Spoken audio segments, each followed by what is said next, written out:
Assalamualaikum warahmatullahi wabarakatuh. Perkenalkan, nama saya Fazal Azril Amir dari Prodi Pendidikan Ekonomi kelas Malang B.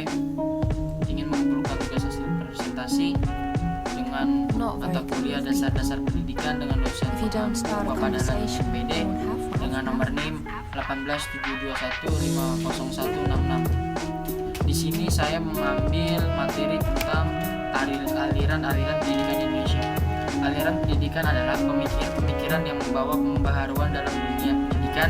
Pemikiran tersebut berlangsung seperti suatu diskusi berkepanjangan, yakni pemikiran terdahulu selalu dianggap dengan pro dan kontra oleh pemikiran berikutnya, sehingga timbul pemikiran yang baru. Pelaksanaan pendidikan yang selalu dinamis sesuai dengan dinamika manusia dan masyarakat. Aliran-aliran klasik dalam pendidikan. 1. Teori empirisme ialah teori psikologi pendidikan yang mementingkan stimulasi eksternal dalam perkembangan individu dan menyatakan bahwa perkembangan individu tergantung dari keadaan lingkungannya di mana dia berada, sedangkan pembawaan tak berpengaruh. Yang kedua, teori nativisme. Nativisme merupakan kata dasar dari bahasa Latin itu natus, yang artinya lahir, atau nativus yang mempunyai arti kelahiran pembawaan. Nativisme merupakan sebuah doktrin yang berpengaruh besar terhadap teori pemikiran psikologis.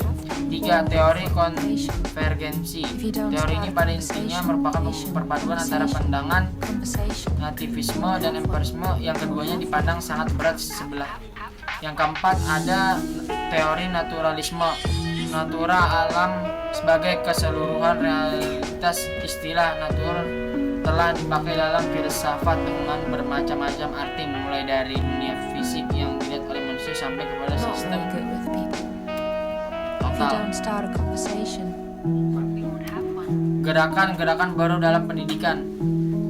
Pendidikan alam pengajaran alam sekitar. Pendidikan alam sekitar ditanamkan pemahaman, apresiasi, pemanfaatan lingkungan alam dan sumber pengetahuan di luar sekolah yang semua penting bagi perkembangan peserta didik, sehingga peserta didik akan mendapatkan kecakapan dan kesanggupan baru dalam menghadapi dunia nyata. Yang kedua, pengajaran pusat perhatian ditemukan oleh Ovid de Crowley. Pengajaran disusun menurut pusat perhatian anak. Dari pusat perhatian ini kemudian diambil pelajaran lain.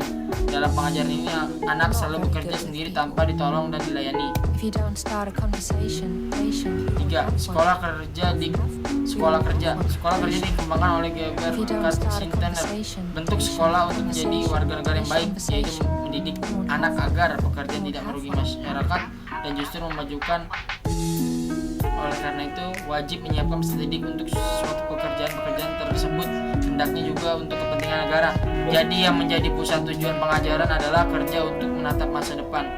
Yang keempat, ada pengajaran proyek. Pengajaran proyek dikembangkan oleh Patrick, menanamkan pengajaran proyek sebagai satu kesatuan tugas yang sesuai dengan kebutuhan peserta didik dan dikerjakan bersama-sama dengan kawan-kawannya. Menurut Kilpatrick, dengan tetap duduk di bangku masing-masing, maka pembentukan watak peserta didik tidak dapat terlaksanakan. INS 5. Indonesian Netherlands School. Sekolah yang didirikan oleh Muhammad Syafi'i di Kayu Tanam pada Panjang Sumbar. Sekolah ini mempunyai rencana belajar dari metode yang hampir mirip dengan sekolah kerjanya Kersineter. Syafi'i berpendapat bahwa dengan belajar sendiri watak peserta didik akan terbentuk dan tidak kemudian hari dapat tumbuh menjadi orang dewasa yang merdeka, tidak hanya dengan jalan menghafal saja di sekolah. Terima kasih presentasi yang saya dapat sampaikan, kurang lebihnya mohon maaf. Wassalamualaikum warahmatullahi wabarakatuh.